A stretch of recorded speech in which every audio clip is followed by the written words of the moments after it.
आज मांग के विरोध में जो कटौती प्रस्ताव लाया गया है उसके समर्थन में और सरकार की मांग के खिलाफ बोलने के लिए खड़ा हुआ। महोदय, मैं बोलूं उसके पहले बस एक शेर रखना चाहता हूं।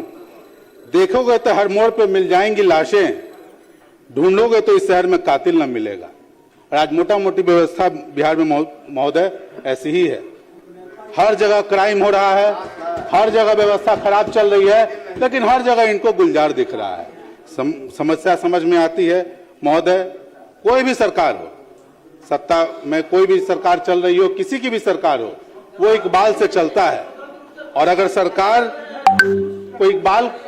के इकबाल को बुलंदी पर पहुंचाने का काम करता है तो एकमात्र विभाग है गृह विभाग, जिसमें पुलिस के लोग जो सारे जो अधिकारी होते हैं वो लोग काम करते हैं। लेकिन आज क्या है, बिहार की जो व्यवस्था है पुलिस की, चाणक्य समय की व्यवस्था है महोदय, मौर्यकालीन व्यवस्था है बिहार में जो पुलिस की व्यवस्था चल रही है। और आज हमारे मंत्री हैं, अपने आप को मौर्य के ही वंशज कहते हैं, तो इनके ऊपर जिम्मेवारी भी बढ़ती है। जब ये गृह मंत्री बने थे, जब जदयू से उन्होंने छीना था इस विभाग को, तो लोगों में एक आशा जगी थी कि बिहार में एक इंडिपेंडेंट विभाग काम करेगा और एक व्यवस्था काम करेगा। लेकिन इनकी जिम्मेवारी तो बढ़ी, लेकिन आज लोगों में महोदय निराशा आ गया है। महोदय निराशा आ गया है। लोगों ने सोचा था कि क्राइम के ग्राफ घटेंगे, लोगों में अंदर एक विश्वास जगेगा, लेकिन व्यवस्था उस ढंग से काम नहीं कर सकी। आप देखते हैं महोदय, डाटा की बात आप कीजिए तो आप देखिए क्राइम का ग्राफ लगातार 2005 के बाद 2010 के बाद लगातार बढ़ता जा रहा है, और जो कन्विक्शन का रेट है वो लगातार गिरता जा रहा है। और 13-14 के पास आप आएंगे तो देखेंगे कि दोनों एक हुआ था, और उसके बाद से लगातार क्राइम बढ़ रहा है और जो कन्विक्शन का रेट है वो लगातार गिर रहा है। ऐसी व्यवस्था महोदय आज बिहार में चल रही है।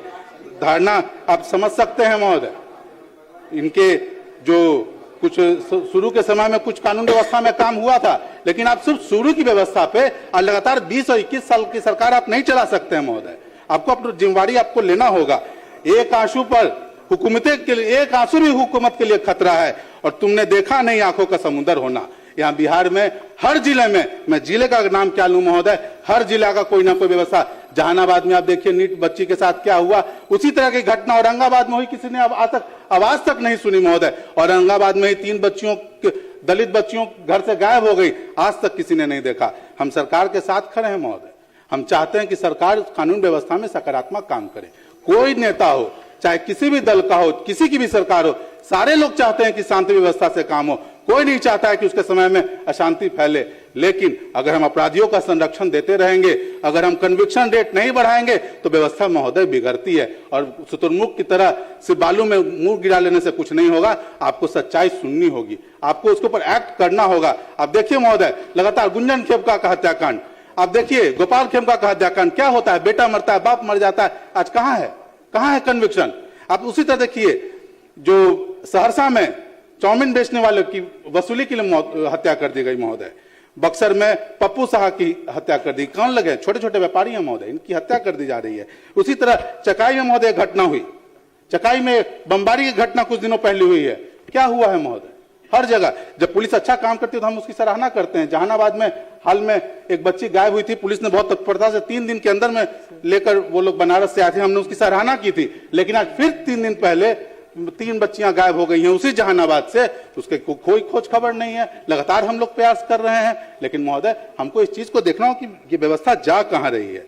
महोदय, राज्य के जितने भी पुलिस पदाधिकारी हैं, अच्छे पुलिस पदाधिकारी आपके पास हैं, चाहे डीजी हो, चाहे डीजीपी हो, डीजी हो, कुंदन कृष्णन के रूप में, हर विनय बाबू के रूप में हैं। लेकिन अगर आप उन पर लगाम रख के रखेंगे, काम करने नहीं देंगे, सिर्फ आंकड़ों के खेल में जाएंगे, सिर्फ अपनी सरकार की छवि बचाने के क्षेत्र इसमें जाएंगे, तो महोदय काम नहीं होगा।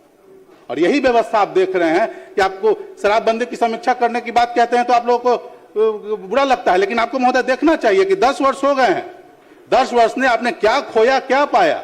आपने जिस उद्देश्य से शराबबंदी लागू की थी, वो उस उद्देश्य की पूर्ति हो रही है कि नहीं है? और अगर आज तमाम व्यवस्था है महोदय, आप देखिए एक सूखा नशा घुस गया। शराब की एक पैरेलल इकोनॉमी जो सरकार के समकक्ष खड़ी हुई है, जो लगभग 1 लाख करोड़ रुपए की है, वो सरकार के सामने खड़ी है महोदय, जो सरकार का मुंह चिढ़ा रही है, सरकार को मुंह चिढ़ा रही है। आज ये व्यवस्था खड़ी है महोदय, इससे आप पीछे नहीं हट सकते। सूखा कारोबार, सूखा ड्रग्स का कारोबार महोदय, आज एनडीपीएस एक्ट हम लोग के सामने है, कहाँ है? उसको प्रभावी रूप से लागू कीजिए। आज हर जिले में, हर पंचायत में, हर जगह पे आप देखिए कि सूखा नशा का कारोबार हो रहा है। सूखा नशा का कारोबारी जो है वो दिन पर दिन बढ़ते चला जा रहा है और ये एक दिन हम लोग के बीच में महोदय समस्या खड़ा होगा। जिस राज्य पंजाब सूखा नशा के लिए हमेशा वहां असेंबली में हंगामा होता है, बिहार भी बहुत दिन दूर नहीं है महोदय। और मेरा मानना है कि कहीं न कहीं इसी के चलते लूट, छिनतई, रेप जैसी घटना नाबालिग बच्चों के साथ महोदय, 1 साल की बच्ची, 1.5 साल की बच्ची, 2.5 साल की बच्ची, 4 साल की, क्या हो रहा है महोदय, क्या हो रहा है। नवरूणा का भी देखना चाहिए। आप सिर्फ एक घटना के बारे में नहीं कह सकते, नवरूणा का देखना चाहिए। आपको नीट छात्रा के साथ क्या हुआ देखना चाहिए। आप एक घटना के बारे में क्या कहने, जिम्मेवारी से आप नहीं बात सकते हैं। जस्ट देखिए, हम लोग सभी यहाँ लोग बैठे हैं, हम लोग को एक बात समझना चाहिए कि आज कुछ लोग इधर हैं, कुछ लोग उधर हैं सिर्फ। लेकिन आज जहां की बात करें, सम्राट चौधरी जी कहां थे उस समय, कहां थे उस समय, पता कीजिए। तो देखिए, सच्चाई से आपको बात रखनी चाहिए और इस तरह से टिक्का टिप्पणी करने से नहीं होगा, क्योंकि सवाल तो सबसे पूछा जाएगा, सवाल सबसे पूछा जाएगा। महोदय क्या हो गया पुलिस की, जो हम लोग मोटिवेशन देख रहे हैं पुलिस पदाधिकारियों के साथ क्या हो रहा है, दौड़ा दौड़ा के माफिया उनको पीट रहा है महोदय। कहीं बालू घाट पर पिटा रहा है, कहीं कहीं पिटा रहा है। तो ये तो हम सबके लिए चिंता की विषय है, ये हम सबके लिए चिंता का विषय है कि लोग कानून को अपने हाथ में ले रहे हैं, लोग कानून को अपने हाथ में ले रहे हैं महोदय। ये तो हम लोग के सबके चिंता का विषय है। कल उनको पीट रहे हैं, कल आपको हमको पीटेंगे। जब वो माफिया बढ़ेगा तो होगा क्या, यही सब होगा। तो इस पर हम लोग को लगाम लगाने के लिए काम करना चाहिए। अब कार्रवाई के नाम पे देख लीजिए, FIR कर देते हैं। जितने लोग हैं चिन्हित करके, आप अननोन के नाम पे किसी को चिन्हित करके एक FIR कर देते हैं कि भाई ये लोग शामिल थे, ये लोग शामिल थे। लेकिन कभी देखा है आपने कि हो क्यों रहा। आप वरीय पदाधिकारियों की टीम बनाइए, जो रिटायर्ड पदाधिकारी उनकी टीम बनाइए, पता कीजिए कि इसके पीछे जड़ में क्या है, रूट कॉज के पीछे जाइए और जड़ में कौन लोग हैं पता कीजिए, कार्रवाई कीजिए तो समझ में आता है। लेकिन आप ऐसे ही जो किए जा रहे हैं महोदय, हमारे पुलिस पदाधिकारी हैं, मैं खुद भी उस पर वैसे परिवार से आता हूं, मेरे दादा स्वयं सिपाही थे, मेरे नाना भी सिपाही थे, तो हम उनकी बात को समझते हैं। उनके कल्याण के लिए हम लोग क्या कर रहे हैं, ठीक बात है, मॉडर्नाइजेशन के लिए आप लोग काम कर रहे हैं। आज भी एक सिपाही को साइकिल अलाउंस मिलता है महोदय, कॉलोनियल टाइम का साइकिल आज भी चल रहा है। मोटरसाइकिल पे लोग चल रहे हैं, आप मोटरसाइकिल अलाउंस क्यों नहीं कर रहे हैं उसको। आप किसी भी थाने में जाइए, छत टपक रहा है, शौचालय की साफ व्यवस्था नहीं है, जहां वो ड्यूटी कर रहे हैं वहां क्या व्यवस्था चल रही है, लेकिन बैरक की बढ़िया, तो आप इन सब चीजों को व्यवस्थित कीजिए महोदय, ऐसे तो नहीं चलेगा। एक मैं आपके संज्ञान में लाना चाहता हूं, माननीय मंत्री जी काफी इस चीज को समझ भी पाएंगे। पुलिस कर्मियों को निःशुल्क आवासन के नाम पर दैनिक विराम भत्ता से 25% की कटौती की जा रही है।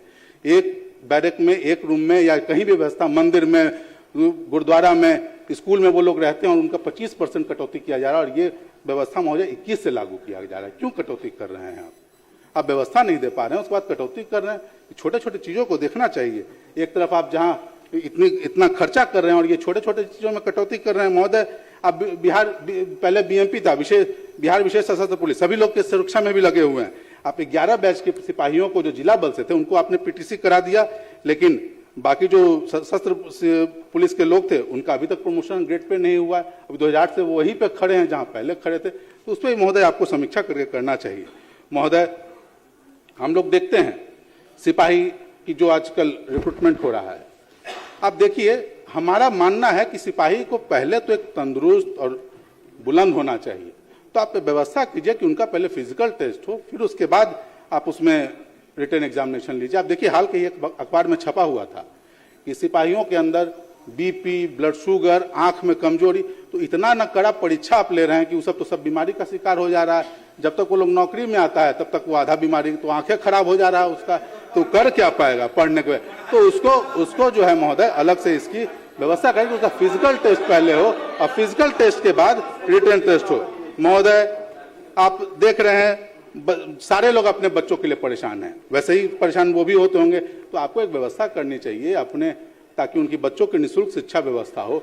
आपका जहाँ पे पुलिस लाइन है वहाँ पे एक अच्छे स्कूल खुले हों जहाँ वो अपने बच्चों का दाखिला करा सकें। सारे लोग परेशान रहते हैं, वो अपने परिवार को रख सकें, उनके आवासन की व्यवस्था हो, निःशुल्क शिक्षा की व्यवस्था हो। तो ऐसी व्यवस्था हम लोग को करना चाहिए। नित्य दिन नए नए अपराध के तरीके, अपराधी शातिर होते हैं महोदय, उनका कोई जात नहीं, कोई धर्म नहीं है, ये हम मानते हैं। और नित्य दिन वो नए नए तरीके ढूंढते हैं। साइबर अपराध महोदय किस ढंग से बढ़ गया है, तो हम लोग को साइबर अपराध की एक स्पेशल यूनिट का गठन करना चाहिए जिसमें टेक्नोलॉजिकली अपग्रेडेड लोग भी हों, क्योंकि ये ऐसा काम है कि आप जब तक कि टेक्नोलॉजी से अपग्रेडेड लोग नहीं रखेंगे तब तक संभव नहीं है। तो अलग से आपको इसमें एक विशेष यूनिट रखना चाहिए जो साइबर अपराध पर काम करे। साथ में इसमें महोदय बैंकों को भी, क्योंकि जितने भी साइबर अपराध हो रहे हैं तो सभी बैंक से संबंधित हो रहे हैं, तो बैंक के पदाधिकारी को भी इसमें चिन्हित किया, क्योंकि बैंक के बिना मिलावट के ये डेटा कहां से चला जाता है कि आपका किस बैंक में खाता है, बैंक के अधिकारी भी मिले होते हैं। तो इस पे जो विशेष जब गहन हो तो बैंकों के साथ भी इसमें गहन चिंता करनी चाहिए कि साइबर अपराध बढ़ कहां से रहे। महोदय, महिला आपने इतने भर्ती कर लिया, बहुत अच्छी बात है, लेकिन महोदय जहां उनको ड्यूटी मिल रहा है उनको वहां शौचालय की व्यवस्था है कि नहीं, तो ये एक निर्देश जारी होना चाहिए कि महिलाओं की ड्यूटी वहीं होगी जहां उनको शौचालय की व्यवस्था और हाइजीनिक चीजें, जो मैं सदन पे नहीं कह सकता, लेकिन जो हमारी महिला सदस्य हैं वो इस बात को समझ सकती हैं। जब तक ये व्यवस्था नहीं होगा महिला को ड्यूटी नहीं करा सकते महोदय, उनको परेशानी होती है। महोदय, सभी लोग यहाँ हैं जिसकी सुरक्षा में लोग लगे हुए, अधिकारी, पदाधिकारी, जज, एमएलए, एमपी, सारे लोग। तो मैं एक विशेष आग्रह भी करूंगा, एक अलग से अंगरक्षक के लिए अलग से यूनिट बनाए, ताकि जो नित्य दिन जो समस्या होती है, कोई अंगरक्षक किसी का किसी जिला में, किसी का किसी जिला में, कोई कहीं, इसकी समस्या जो है ये खत्म हो महोदय।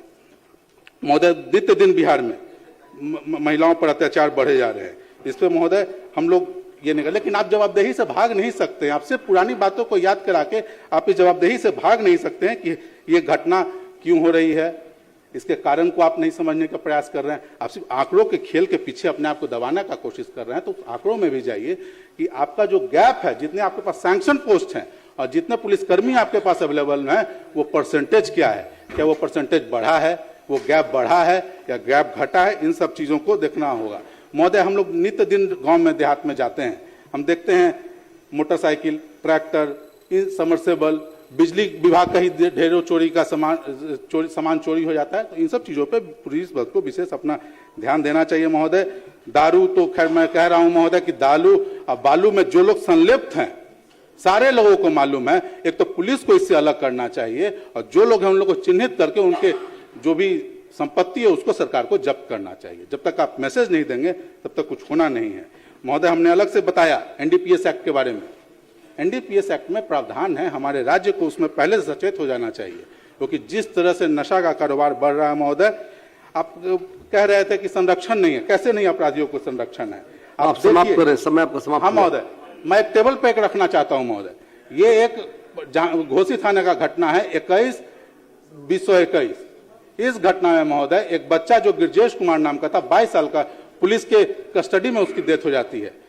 जो अपर मुख्य न्यायाधीश दंडाधिकारी प्रथम जांच पदाधिकारी थे, उन्होंने साफ लिख के दिया कि पदाधिकारी को दंडित करने के लिए, लेकिन ये आज के डेट में डीएसपी बन के बैठे हुए हैं जगहों पे। महोदय 18 मिनट है महोदय, 18 मिनट है।